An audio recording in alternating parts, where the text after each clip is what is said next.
On this episode of Bowwars, we're going to be showing you the 2014 Pennsylvania bow season. We changed things up a little bit this year. We ended up listening to the people that are watching our show, and they were talking about property management and stuff, and what if you don't have all that property management or not allowed to be able to do it and just have a property that you're just free to hunt but really cannot do anything to provide nutrition or attraction for the deer moving through and so on and so forth. So what we did was we actually picked out two properties this year, and these two properties were properties that were super difficult to hunt. One was only about an acre lot, and the other one was a 20+ acre field with a little bit of woods around it. And we're gonna see if we can try to take a decent buck and a decent doe off of this property. So you're gonna have to stay tuned and watch. Beginning of the season started to go pretty rough. The farm across the street, some of my friends were hunting. They were seeing a lot of deer movement. They ended up shooting a few does. I was still, all my doe tags were in my pocket still, and I could not get a doe within range. So we really had to work on trying to figure out where these does were coming out of this field. Well, here we are. It is one of the toughest doe hunting I have faced yet for a few years now. My friend Tim came in, ended up taking two right off the bat. My friend John came out once, ended up shooting and missing at one. I can't even get a doe within 150 yards of me. They've been scantily spread out through this entire field. They keep popping out here, they keep popping out over here. They keep popping out everywhere I'm not. And I'm taking all the precautions, using all the wind and everything like that, but sometimes it's a lottery. So what I did was, they just cut this cornfield here. Now they did just make it into silage, so they took a lot of it out. But I'm hoping that these doe would come out of this bedding area like I've been seeing that they've been coming through. There's some alfalfa here, but I hopefully think they're going to come into this corn and maybe try to pick through this corn to see if there's any corn. But I'm only maybe like 15 feet off the ground. I do not like being this low. But these deer come out. I'm going to get a nice shot here, and I've got a decent 30-40 yard shot there if I want to. But I'm going to be taking everything off the seat. I'm not going to be able to stand up and do everything. So we're going to see how this plays out, but hopefully be able to at least see something. That'd be nice, but so far we'll see what we can do.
Shot a big doe 10 yards away. Man, baby, that's what I'm talking about.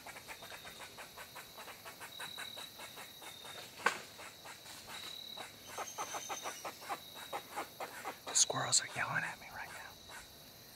Big doe just came down through. I had no clue I was even here. This is the lowest I've ever sat and hunted. And I ended up piling a big doe. Put a good shot on her. Looked like it was right in the boiler room. So I thought I heard her. I thought she was coming back through. Here was a bunch of squirrels dragging a corn cob around. Now they're all mad at me back here. But big doe down. That's what I like to see. I think I'm gonna just stay up here a little bit and see what else is moving through. But the reason I picked this spot is because I'm gonna do a pan in this nice field. There's a road, there's some houses, but there's a natural curvature of the field coming down. When they walk along this back line, they are not seen from the houses, they're not seen from the road. That's why they like to walk back and forth here. Yes! That was a nice doe, real nice doe. Yes, yes, yes, yes. This is my lucky ring. Me and my daughter were playing pirates today. And I forgot to take my pirate ring off. So I was like, you know what? I think I'm gonna keep it on. If I get a deer with it, it's good luck. I'm gonna have to bring it in for the rest of the year. And no lie. That's for you, Gabriella. So after this doe ran out of view, here comes another little doe moseying down through. Now we're seeing some deer movement on this property finally. It took us a while to figure out our bearings on this place, but finally I think we got a good location that we know where these deer are moving back and forth from. All of a sudden, after this little doe disappeared just where the doe that we shot disappeared into, here comes these bucks out, feeding on the cut cornfield that was in front of us. And let's just say the one caught my attention pretty good.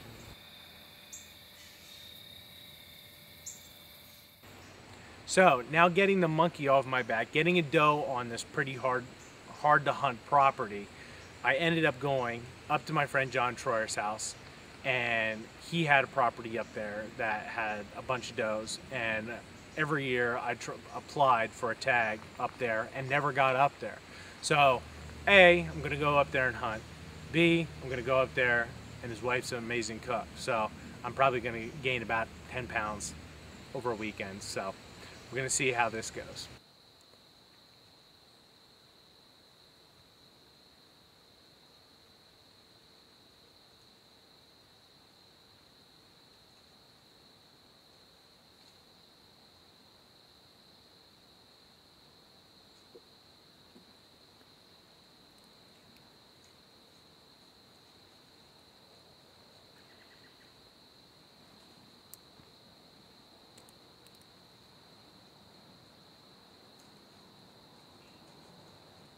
Just like we had planned, we moved inside the woods here a little bit on this property, and there was a soybean field, and lo and behold, here comes a doe coming right down to us, and hopefully we'll be able to fill this tag.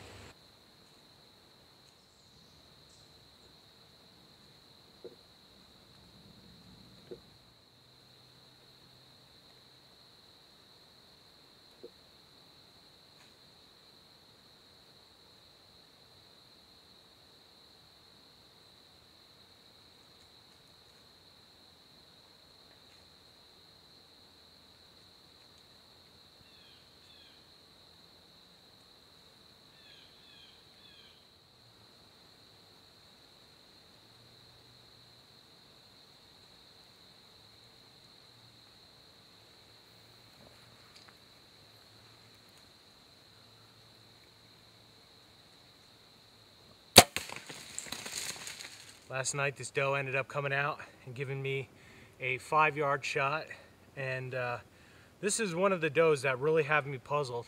If you see on the video, it looked like I hit her a little farther back, but I actually did catch the lung and the liver, but then somehow, and I don't get it, she was broadside to me, but when the arrow exited, it exited lower. Ended up getting a little bit of stomach matter on it as well too. Last night I was hunting with my friend John's daughter Caitlin was in a different tree stand, and they saw a few deer. I saw a few deer, saw a spike buck and also a 4-pointer come in, and then these does started to come in. And every year I bought a tag for this area for 3 years in a row, and I've been skunked for 3 years. So this is the first year, but pretty much I wanted a mature doe, and that's what I got. She's a big-bodied doe. She's nice, and this morning it was a hike getting in there.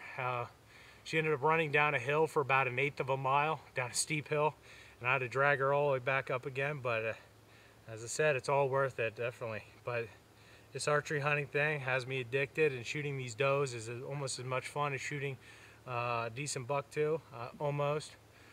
With the antlers, you can always hang another few set of coats. But this is going to be some really good eating meat here. I would just call her jerky right now, and maybe even snack stick for a nickname. But I'd like to thank my friend John for having me up and hunting on his property, and I'd like to thank Caitlin and Caleb, John's son and daughter, for coming with me this morning and dragging everything. So now 2 doe are down, and October's progressing. We're seeing the bucks. They're moving back and forth, the smaller ones.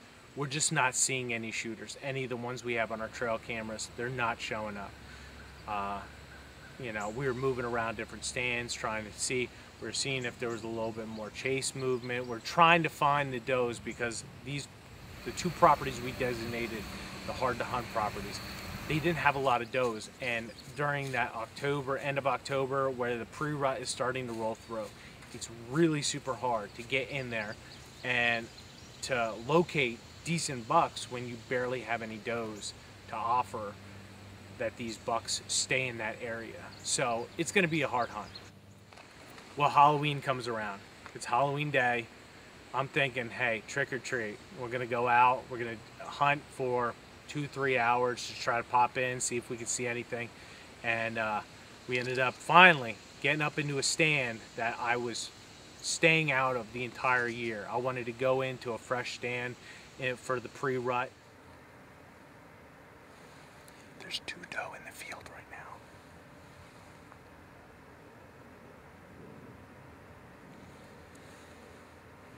I came in here, and we've been hearing that the bigger bucks are starting to move.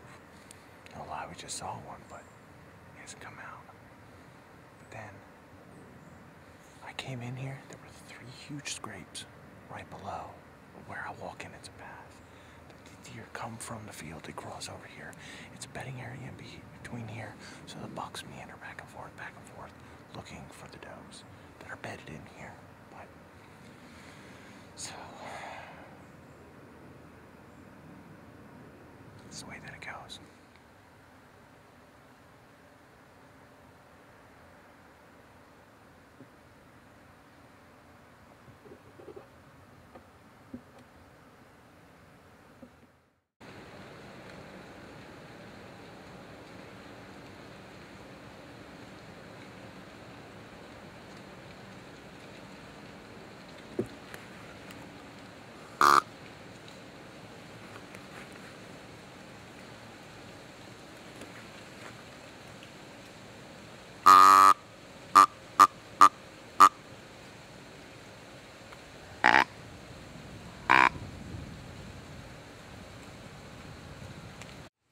So then, just as this buck comes in, I'm grunting, bleeding at him. He doesn't hear anything. Finally, was able to get his attention, picked up his head, dropped it back down, disappeared.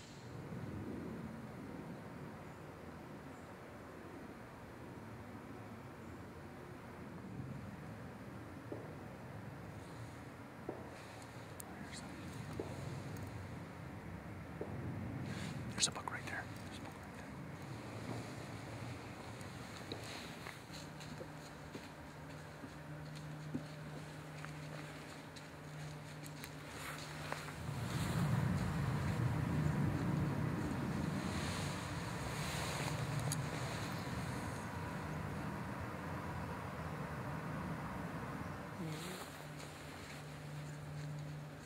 Meh.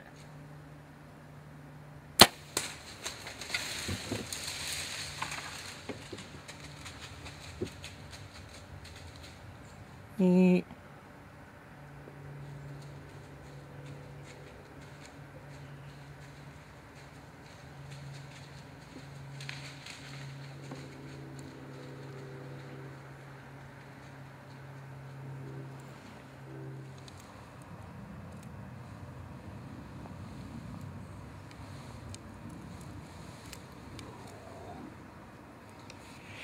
Yes, baby. Yes.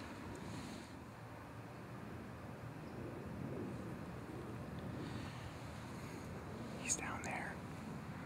He's down about 25 yards, but I'm gonna wait until dark to get out of here. It was wobbly and he bedded down, but we'll see how it goes. Well, finally ended up getting this deer. Pretty much took my daughter, my son out, and we ended up recovering this deer that night. Well, here it is. It is the ultimate finale. A chapter now closes for the 2014 Pennsylvania whitetail season here for Bowwars. This is a buck I have so much history with. It was on one of the farms. I got a few farms that I hunt, and we got some trail cam pictures of this buck. But the last day of the Pennsylvania doe season here, this buck actually came out with another buck and fed through the cut cornfield. I got some amazing footage of him. He's just a phenomenal deer. He's big for, especially around these parts. He's just got some nice width to him, nice height to him. He's just a decent buck for this part of Pennsylvania. But it was a long chapter. We hunted him, and we hunted him hard, and we weren't really seeing anything. The rut kind of took his toll on him. He ended up busting off his tip here and also his G3 here.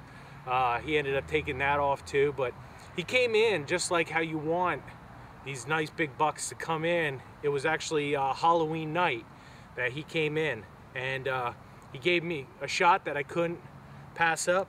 Ended up having a quartering away shot. Hit him right, double lung. Didn't have a poke through in the back, but fortunately for us, that he ended up just going about 30-40 yards away.